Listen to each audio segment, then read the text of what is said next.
ভাই আমি একটা কথা বলেছি, কথাটা ভাইরাল হয়েছে অনেক। মানুষ মানুষের অবস্থানকেই ভালোবাসে, মানুষ কখনোই মানুষের অন্তঃসত্ত্বাকে ভালোবাসে না। অবস্থান আপনার ভালো, আপনার পিছনে মানুষের অভাব থাকবে না।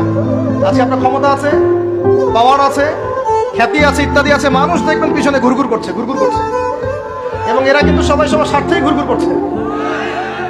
এর বাইরে আল্লাহ পাক কিছু মানুষের মনে আল্লাহর পক্ষ থেকে মহব্বত দেন, এটা আলাদা বিষয়। আপনি মানুষকে সন্তুষ্ট করতে পারবেন না। পরিবার, বাবা মা, ছেলে মেয়ে, বউ বাচ্চা, কাউকে সন্তুষ্ট করতে পারবেন না। 100% আপনি কাউকে সন্তুষ্ট করতে পারবেন না। সারা জীবন করে যাবেন, আপনার বিরুদ্ধে অভিযোগ থেকেই যাবে। শুধু আল্লাহ রাব্বুল আলামিন অপেক্ষা করে বসে আছেন, আপনি কখন তওবা করে তার দিকে ফিরে আসবেন। দিন আল্লাহ পাক আপনাকে মাফ করে দিবেন ইনশাআল্লাহ।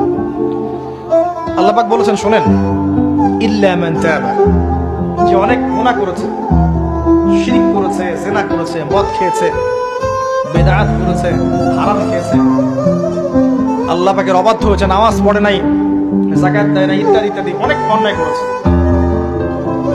একদিন তওবা করে ফিরে এসেছে। আল্লাহ পাক বলেছেন ইল্লা মান তাবা, যে ব্যক্তি তওবা করে ফিরে আসলো, ওয়া আমানা, এবং ঈমান নিয়ে আসলো, ওয়া আমিলা আমালান সালিহান, এবং এখন থেকে সৎ আমল করা শুরু করলো, হোক সে নারী বা পুরুষ, যে কেউ, যে কোনো বয়সের, যে কোনো বর্ণের, যে কোনো ভাষার, যে কোনো দেশের, এগুলো কিচ্ছু যায় আসে না আল্লাহ পাকের। ইন্নাল্লাহা লা ইয়ানজুরু ইলা আজসামিকুম ওয়ালা ইলা সুওয়ারিকুম ওয়ালাকিন ইয়ানজুরু ইলা কুলুবিকুম ওয়া আমালিকুম। আল্লাহ পাক শুধু কলব দেখেন, আমল দেখেন, রক্ত মাংস বর্ণ এগুলো দেখেন না। আল্লাহ পাক ফিরে এসেছে, আমল, ঈমান এনেছে, আমল সালেহ করেছে।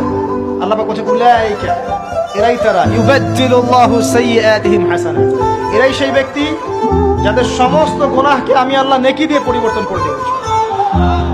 আল্লাহ অপেক্ষা করছেন আপনার জন্য।